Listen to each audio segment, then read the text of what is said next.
Students, बच्चों हम आज चैप्टर जो अपना 2 है इसका पार्ट 12 पढ़ने जा रहे हैं। इस चैप्टर में हमने परासरण दाब और अपना सामान्य अनुभार, समपरासरी विलयन, बहुत सारी चीज़ें बच्चों हमने पढ़ ली थी। आज जो हम टॉपिक पढ़ रहे हैं उस टॉपिक का नाम आप देख रहे हैं वांट ऑफ गुणांक। वांट ऑफ गुणांक का मतलब क्या है?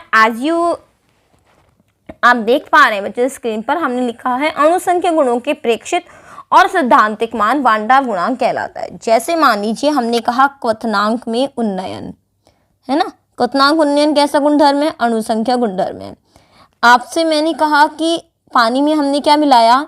नमक मिलाया और आपसे कहा गया कि इसका बताइए कि अब इसका जो है टेम्परेचर कितना होगा, कि पानी का टेम्परेचर तो होता है 100 डिग्री, तो आप बताइए नमक मिलाने के बाद कितना हुआ। आपने कहा कोई बात नहीं, हमारे पास तो ये वाला सूत्र है, हम इस सूत्र से निकाल लेंगे। ये वाला होता है अपना डेल्टा टी बी बराबर के बी गुणा मोललता। तो जो चीज़ें हमारे पास हैं वो चीज़ें हम यहाँ रख देंगे एम ए गुणा डब्ल्यू बी, और हम यहाँ से निकाल देंगे कि क्वथनांक में इतनी वृद्धि हुई। तो ये जो फॉर्मूले से आपने निकाली वो चीज़ क्या हुई बच्चों? सैद्धांतिक। कैसी हुई? थ्योरेटिकल हुई। लेकिन आपने कहा नहीं, हम तो इसको गर्म करके देखेंगे। हम तो क्या करेंगे? इसको गर्म करके देखेंगे कि टेम्परेचर नापेंगे थर्मामीटर से। आपने यहाँ जब सैद्धांतिक से निकाला तो आपको पता चला 101 डिग्री टेम्परेचर निकला इसका, है ना। और जब आपने यहाँ से निकाला तो आपको पता चला यहाँ तो टेम्परेचर 100.5 डिग्री निकला। तो इसका मतलब ये जो अपने पास यहाँ पर जो वैल्यू आई कि सैद्धांतिक की अलग है और प्रायोगिक की अलग है, इन्हीं का अनुपात कहलाता है ऑब्जर्व्ड बटा थ्योरेटिकल। प्रायोगिक मान बटा सैद्धांतिक मान जो कहलाता है यही कहलाता है बच्चों यहाँ पर वांट ऑफ गुणांक। समझ में आ गई आपको बात कि वांट ऑफ गुणांक क्या होगा यहाँ पे? कि जो प्रायोगिक मान है और जो अपना थ्योरेटिकल वैल्यू है उनका जो अनुपात है वही क्या कहलाएगा हमारे पास? अणुसंख्या वांट ऑफ गुणांक कहलाएगा। देखिए अब आप यहाँ पे परिभाषा भी आपको यही कुछ दी हुई है। अब यहाँ से हमारे पास 4 अणुसंख्या गुणधर्म थे, चारों को लिख लेते हैं हम एक एक करके कि चारों के लिए वो वैल्यू क्या थी। तो हमारे पास एक तो था वाष्पदाब में आपेक्षिक अवनमन, तो डेल्टा पी, और ऊपर क्या आएगा? प्रेक्षित अपॉन सैद्धांतिक। इसका मतलब क्या हुआ बच्चों? वाष्पदाब में अवनमन प्रायोगिक, वाष्पदाब में अवनमन सैद्धांतिक। ऐसी तरह से हमारे पास था क्वथनांक में उन्नयन, यहाँ भी प्रेक्षित बटा क्या आ जाएगा बच्चों? सैद्धांतिक। इसी तरह से यहाँ भी क्या आ जाएगा? ये था अपना फ्रीजिंग पॉइंट, प्रेक्षित बटा सैद्धांतिक, ठीक है। और एक और ये था आई बराबर पाई था अपना परासरण दाब, प्रेक्षित बटा सैद्धांतिक। बच्चों यहाँ से आपके पेपर में संबंध भी पूछा जा सकता है कि वांट ऑफ गुणांक और परासरण दाब में क्या संबंध है। तो उस कंडीशन में आपको यहाँ से ये जो हमने आपको लिखवाए हैं ये चीज़ें आपको वहाँ से लिखनी होंगी। जैसा कि मैं आपसे कह दूँ परासरण दाब में और इसमें क्या संबंध है, तो आप बताएंगे पाई प्रेक्षित बराबर आई इंटू पाई सैद्धांतिक। चलो मैं आपको एक क्वेश्चन करके दिखाऊंगी जब आपसे कहूँगी। यहाँ से एक चीज़ और जो यहाँ से आप लिखेंगे, अणुसंख्या गुणधर्म जो होते हैं, मतलब जो 4 अणुसंख्या गुणधर्म हमने बताए हैं वो हमेशा विलेय के मोल के समानुपाती होते हैं, कि विलेय के मोल जितने ज़्यादा होंगे उतना ही ज़्यादा अणुसंख्या गुणधर्म होगा। और वांट ऑफ गुणांक में क्या लिखेंगे आप? विलेय के प्रेक्षित मोल बटा विलेय के सैद्धांतिक मोल। विलेय के प्रेक्षित मोल ये भी पूछा जाता है बच्चों, बटा विलेय के सैद्धांतिक मूल। बच्चों अगर आपने चैनल को सब्सक्राइब नहीं किया ना तो जल्दी से सब्सक्राइब कर लो। पूरा 12th का एनसीईआरटी सिलेबस आपको यहाँ से कंप्लीट मिलने वाला है। जैसा पिछले साल के बच्चों ने यहाँ से तैयारी की, आशा है करती हूँ जैसे वो लोग हमारे पास से तैयारी करके गए, खुश होके गए कि हमें कुछ चीज़ें अच्छी लगी, इसी तरह से आपको भी सारी चीज़ें अच्छी लगेंगी कि हाँ हमारी केमिस्ट्री में कुछ अच्छी सी चीज़ें हम यहाँ पर सीख पाएँ बच्चों, ठीक है। चलो आगे देखते हैं यहाँ पर हम। और बच्चों आप ये जो बेल आइकन दिख रहा है ना इस पर ज़रूर क्लिक कर लीजिए ताकि आपकी जो आगे की नोटिफिकेशंस है ना वो आपको मिलते रहे। तो जल्दी से बेल आइकन भी प्रेस कर लीजिए, ठीक है। ताकि आपको टेंशन नहीं हो कि आगे नेक्स्ट वीडियो हमें कैसे पता लगेगी। बच्चों बेल आइकन दबाने का ना कि यही अच्छा फ़ायदा होता है, सब्सक्राइब करके बेल आइकन दबा लेते हैं ना, तो इससे ये होता है कि हमारे को जो अगली वीडियो हमारी आने वाली है उसका नोटिफिकेशन हमको हमारे पास तक पहुंच जाता है। जैसे मैंने आज का वीडियो डाला आपके पास तुरंत नोटिफाई पहुंच जाएगा। अणुसंख्यक गुणधर्म समानुपाती क्या हुआ, 1/विलेय का अणुभार। क्यों हुआ 1/विलेय का अणुभार, क्योंकि मोल का सूत्र होता है बच्चों ग्राम भार बटा अणुभार। इसका मतलब ये हुआ कि जब अब हम यहाँ पर अणुसंख्यक गुणधर्म और विलेय के अणुभार और आई में संबंध बताएं तो ये इसके प्रोपोर्शनल आ रहा है, तो यहाँ प्रेक्षित बटा सिद्धांतिक आ रहा था, लेकिन जैसे ही हमारी बात होगी अणुभार की तो उल्टा हो जाएगा, सिद्धांतिक बटा प्रेक्षित हो जाएगा। तो हाँ यहाँ से लिख लीजिए आई बराबर विलेय का सैद्धांतिक अणुभार, लिख देते हैं विलेय का सैद्धांतिक अणुभार बटा विलेय का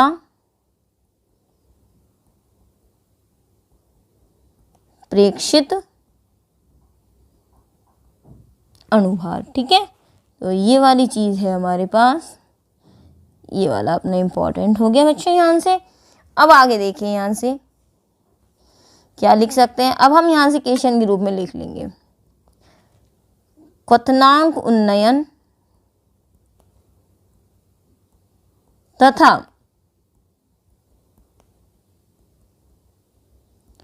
वॉन्ट ऑफ गुणांक के मध्य संबंध बताइए।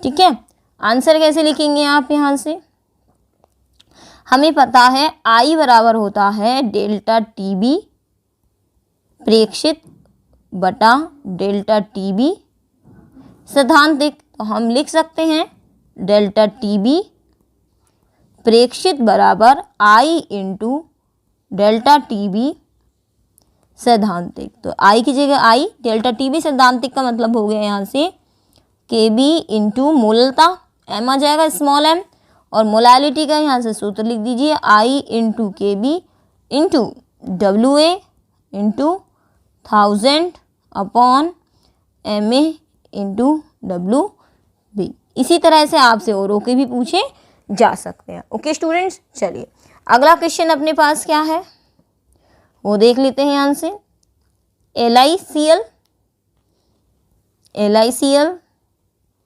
AlCl3 K2SO4 यूरिया के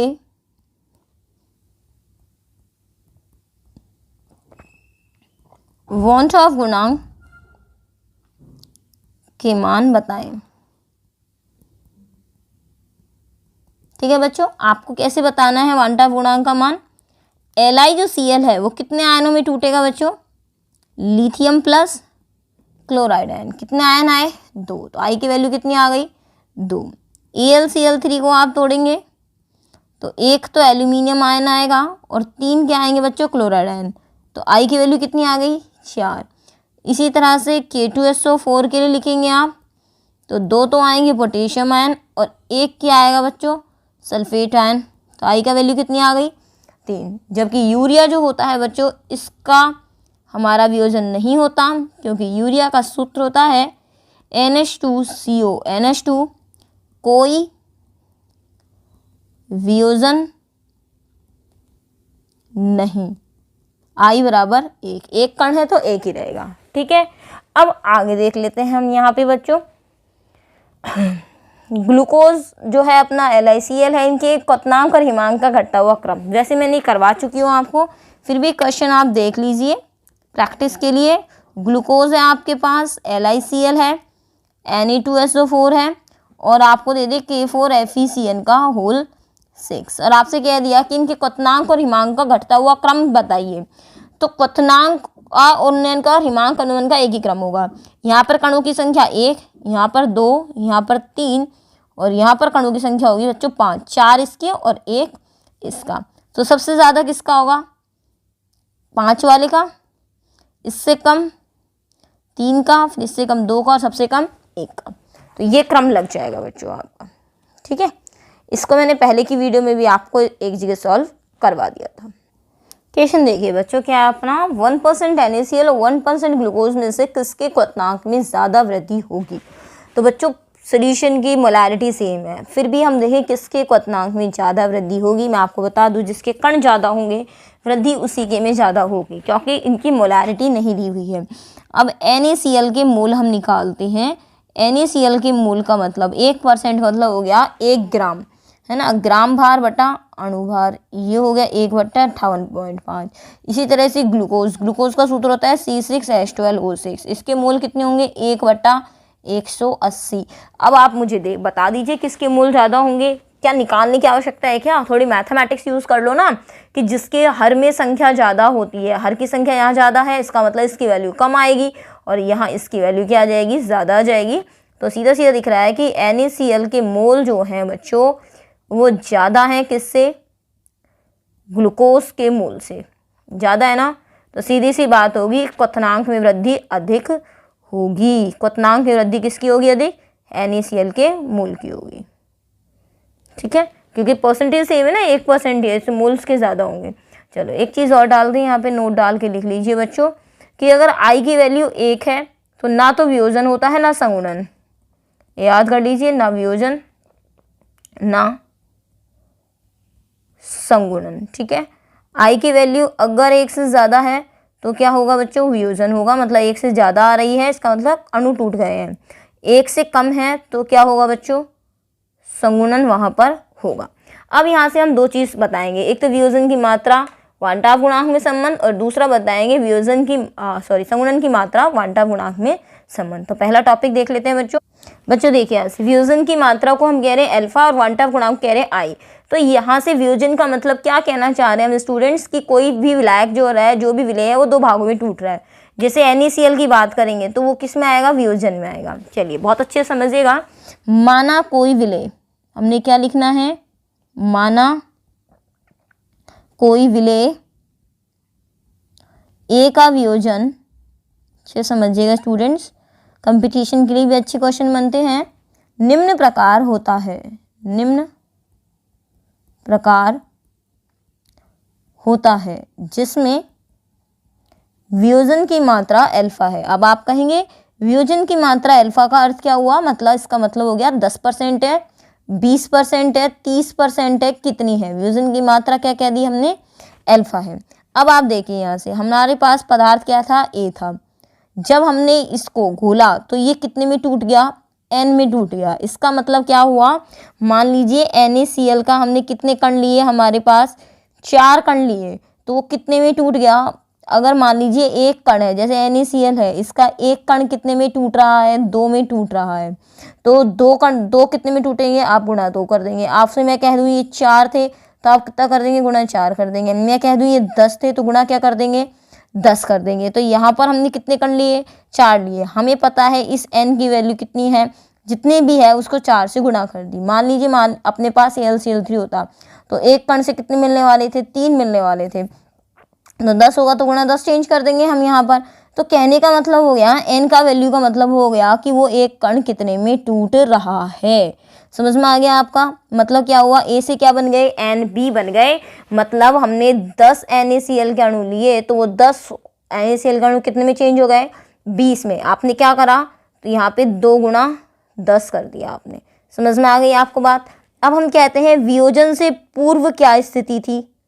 एक सेकेंड बच्चों, हम थोड़ा इसको यहाँ सरका लेते हैं, एक सेकेंड, करने में आसान रहेगा काम। वियोजन से पूर्व आपने कितना कण लिया, 1 कण लिया, यहाँ कितने बने, 0 बने। लेकिन वियोजन के पश्चात जब वियोजित हो गया, कितने कण वियोजित हुए, आपने कहा इसमें से कुछ कण वियोजित हो गए, अल्फा कण वियोजित हो गए। 1 में से कितने हो गए, अल्फा वियोजित हो गए। तो यहाँ पर जितने वियोजित हुए, यहाँ कितने वियोजित हुए, अल्फा, तो वहाँ पर बनेंगे भी कितने, N अल्फा। आप इसको ऐसा समझ सकते हैं कि आपने कितने कण लिए थे, 10 लिए थे, आपने कहा 10 में से कितने वियोजित हो गए, 4 वियोजित हुए। तो ये जो गुणा हुआ वो कितने का हुआ, 4 से तो हुआ गुणा। भाई 4 वियोजित हुए हैं तो 4 से तो होगा ना n गुणा 4। अगर मैं आपसे कह देती कि 10 NaCl में से कितने वियोजित हो गए, 8 वियोजित हो गए, तो एक NaCl से कितने मिलने वाले थे, 2, तो 8 से कितने मिलेंगे, 8 गुणा 2, तो वही तो लिखा हमने यहाँ पे।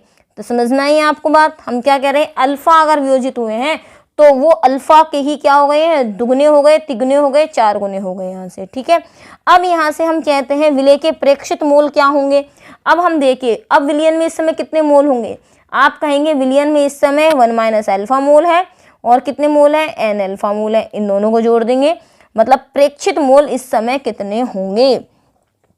इस समय विलेय के प्रेक्षित मोल, तो विलेय के प्रेक्षित मोल मतलब विलयन में कितने हैं इस समय, तो आप कहेंगे 1 - अल्फा प्लस n अल्फा, यही है।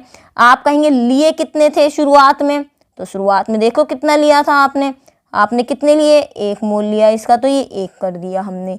अब हमारे पास सूत्र कहता है इसका विलेय के प्रेक्षित मोल बट्टा सैद्धांतिक मोल, तो I बराबर विलेय के प्रेक्षित मोल बटा सैद्धांतिक मोल, ठीक है। अब इसके बाद हम कैसा लिख सकते हैं, I बराबर 1 - अल्फा प्लस n अल्फा बटा सैद्धांतिक मोल कितना हुआ, 1, तो I बराबर हो गया 1 - अल्फा प्लस n अल्फा। तो हम क्या लिख सकते हैं, चलो यहीं लिख लेते हैं इसको कि I बराबर 1 - अल्फा प्लस n अल्फा। अब इसको सॉल्व करेंगे हम यहाँ से। अब यहाँ से आप इसको ऐसा लिख सकते हैं, इसको I को हमने यहाँ पर ऐसे लिख दिया। अब यहाँ पे अब आप इसमें से जो अपने पास I है 1 को यहाँ ले आओगे तो I - 1, और जो बची हुई चीज़ है minus alpha plus n alpha, ये लिखी जाएगी। या मैं इसको ऐसा लिख दूँ क्या, n अल्फा माइनस अल्फा, ये भी तो लिख सकती हूँ। या I - 1 बराबर अल्फा, इसमें से कॉमन ले लीजिए तो n - 1 आ जाएगा। तो केवल अल्फा अल्फा आपको निकालना है, तो अल्फा बराबर I - 1 अपॉन n - 1, यही है अपना अल्फा और इसमें संबंध। समझ में आ गया। n बराबर क्या है, वियोजित होने वाले अणुओं की संख्या। बच्चों यहाँ पर इस सूत्र को अच्छे से याद कर लीजिए, वियोजित होने वाले अणुओं की संख्या, ठीक है। तो ये निकल गया हमारा संबंध। अब दूसरा है संगुणन की मात्रा में। देखिए स्टूडेंट्स, अगला टॉपिक क्या है इसके अंदर अपना, संगुणन की मात्रा अल्फा विभाजन गुणांक I में संबंध। मतलब अब गुणांक क्या होंगे, अब वो यहाँ पे जुड़ेंगे। अब हम क्या लिख सकते हैं, अच्छे समझिएगा स्टूडेंट्स। बच्चों इसको प्लीज़ चैनल को शेयर कीजिएगा ताकि और बच्चों तक ये पहुँच पाए। हम जो मेहनत कर रहे हैं उस मेहनत का लाभ बच्चों तक मिल पाए। लॉकडाउन चल रहा है, बहुत ज़्यादा ज़रूरत बच्चों को भी है इनकी, कि उनको घर बैठे बैठे पढ़ाई मिल जाए। माना विलेय पदार्थ A का संगुणन निम्न प्रकार होता है, निम्न प्रकार होता है, ठीक है। अब हमने कितने कण लिए बच्चों, Na कण लिए। Na कण का मतलब क्या लिए, हमने इसके कितने कण लिए, किसी भी पदार्थ के 10 कण लिए। अब ये जो 10 कण थे जैसे ही हमने डाला विलेयक में, 10 की जाए कितने रह गए, 5। इसका मतलब हुआ क्या, यहाँ पे हुआ ये कि 5 जो यहाँ कण थे उनका क्या हो गया बच्चों, यहाँ पे इनका क्या हो गया, संगुणन हो गया, ये जुड़ गया। हमने यहाँ पे मान लीजिए 100 कण लिए थे और 100 के कितने रह गए, 50 कण रह गए। हुआ क्या, इसका मतलब ये कण आपस में क्या हो रहे हैं, जुड़ रहे हैं। मतलब Na कण लिए थे, मतलब आपने A के क्या लिए थे, बहुत सारे कण लिए थे। ये रहे n कण, ये A के कितने कण लिए थे, n कण। अब ये A के इतने सारे कण जो अलग अलग थे, ये सारे कण जुड़कर, ये सारे कण एक साथ जुड़ गए। अब क्या कहलाया ये A। तो इसका मतलब A के सारे कण, ये जो सारे कण अलग अलग हैं, ये जुड़ जाएं तो हमने क्या कह दिया, इसको An कह दिया। समझ में आई आपको बात, कि हमारे पास n कण थे, n कण सारे जुड़ गए। अगर मेरे पास 4 कण थे तो 4 कण जुड़ के क्या बन गया, 1 कण बन गया। ये 4 कण थे, 4 A के कण थे, इसने कहा कि A का कण आया और चारों के चारों एक साथ जुड़ गए यहाँ पे। तो ये क्या रह गया अपने पास, अणुओं का जुड़ना। संगुणन से पूर्व कितने कण थे, 1 था, यहाँ संगुणन हुआ ही नहीं था अभी। लेकिन संगुणन के पश्चात क्या हुआ, कितने कण यहाँ से गए, माइनस अल्फा। पहले वाले में क्या हो रहे थे बच्चे, कण क्या हो रहे थे यहाँ पे, गुणा हुआ हमारे पास। हमने कहा कि हमारे पास 5 थे, बढ़ गए कण, 5 के कितने हो गए 25, तो आपने कहा 5 गुणा 5 कर दिया, लेकिन मैं उल्टा कह दूं 25 के कितने हो गए 5, तो इसका मतलब आपने क्या करा, यहाँ पे डिवाइड कर दोगे ना, भाग कर दोगे। शुरू में हमने गुणा किया था यहाँ पे, तो नीचे वाले में क्या करेंगे हम भाग कर देंगे। जैसे मान लीजिए मुझे 10 कण थे, 10 के कितने रह गए 5 रह गए, इसका मतलब कण क्या हो गए 10/5 रह गए। 10/5 मतलब कितने, 2 कण का एक कण यहाँ से बन गया। तो आप क्या कर देंगे, इसके अंदर डिवाइड कर देंगे। अगर मान लीजिए 4 का 1 बन रहा है, 4 का कितना बन रहा है 1, तो हम कहते हैं 1 का कितना होगा, तो 1 का 1/4 ही रह जाएगा। तो यहाँ से हम कह सकते हैं कण क्या हो गया अल्फा/n। या आप सीधे तरीके से कह सकते हैं शुरुआत में हमने इसको n गुणा अल्फा किया था, तो अब हम जुड़ने के टाइम पे क्या करेंगे, इसको अल्फा/n कर देंगे। अब देखें यहाँ पे, अब यहाँ से विलेय के प्रेक्षित मोल कितने हुए, जैसे हमने पहले किया था, जोड़ दिया हमने विलेय के प्रेक्षित मोल। इसका मतलब ये था कि हमने 10 कण लिए, 10 में से 8 कण तो जुड़ गए, मतलब 8 कण तो जुड़ गए यहाँ से, और 2 कण रह गए। तो यहाँ से ये 1 माइनस अल्फा इसको, और ये वाला मतलब उसमें जितना विलयन में मौजूद है वो सारा एक साथ कर दिया। और हमारे पास सैद्धांतिक मोल कितने रहे बच्चों, यहाँ पे सैद्धांतिक मोल बच्चों यहाँ रहे हमारे पास कितना, 1 रहा यहाँ से। ठीक है, तो अब आई बराबर सूत्र क्या लगाएंगे हम यहाँ से बच्चों, आई बराबर सूत्र जो लगेगा अपना यहाँ से वही लगेगा विलेय के प्रेक्षित मोल बटा सैद्धांतिक मोल, प्रेक्षित मोल बटा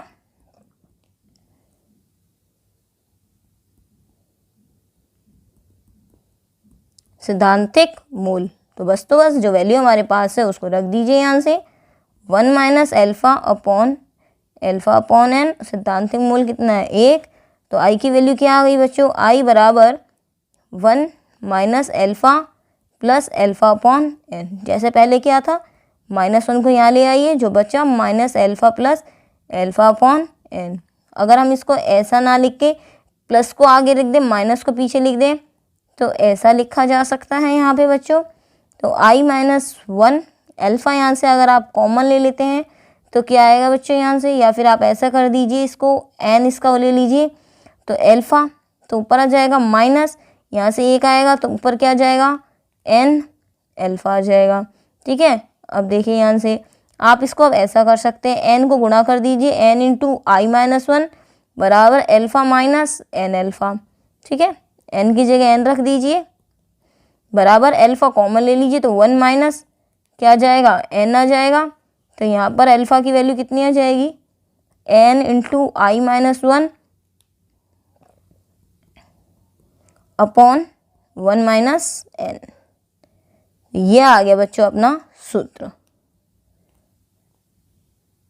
ये लीजिए बच्चों, ये आ गया अपना सूत्र। पहले वाला जो था अपना, मतलब अब यहाँ से अपने पास वैल्यू आ गई है बच्चों, यही है अपनी अल्फा, मतलब संगुणन की मात्रा अल्फा और वांट्राफ गुणांक आई में संबंध। बच्चों यहाँ से आपका ये जो चैप्टर है ये फिनिश हो जाता है। अब जो बचते हैं यहाँ से बच्चों 2 वीडियो और मैं आपको करवाऊंगी।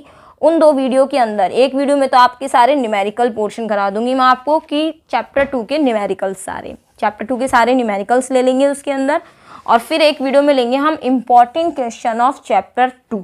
चैप्टर 2 से जो भी इम्पॉर्टेंट क्वेश्चन बनते हैं बच्चों वो सारे एक जगह कलेक्ट हम कर लेंगे। एक न्यूमेरिकल वीडियो होगा अपना, न्यूमेरिकल्स क्योंकि मैंने चैप्टर में करवाए नहीं है आपको, तो फिर अब न्यूमेरिकल वाला वीडियो आपके लिए होगा। चैप्टर यहाँ से फिनिश होता है।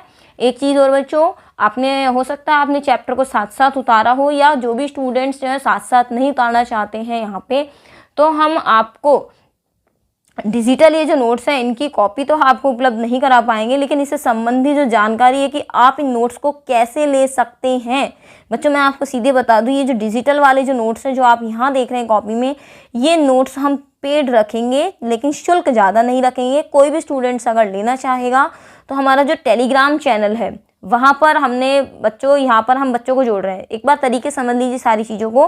टेलीग्राम जो हमारा चैनल है NCERT 12th केमिस्ट्री, उसके अंदर हम आपको डेली के वीडियोस के लिंक वहाँ प्रोवाइड करा रहे हैं आपको, कि जो भी वीडियो मैं यहाँ डालती हूँ उसका लिंक जो है वो वहाँ डाल देते हैं। कुछ और इंपॉर्टेंट क्वेश्चंस होते हैं वो डाल देते हैं कि आज कौन सा वीडियो आपको पढ़ना चाहिए, आपको किस तरीके से कौन सी इसकी स्टडी करनी है। तो आप उसके संबंधित आप हमारे टेलीग्राम चैनल को बच्चों ज्वाइन कर लीजिएगा। Thank you students. बाकी जानकारी जो है वो आपको समय समय पर यहाँ से प्रोवाइड करा दी जाएगी। साथ साथ आप वीडियो के चाहें तो आप उतार यहाँ से सकते हैं। Thank you students, bye bye. Channel को शेयर करना बच्चों मत भूलिएगा। Thank you students, bye bye.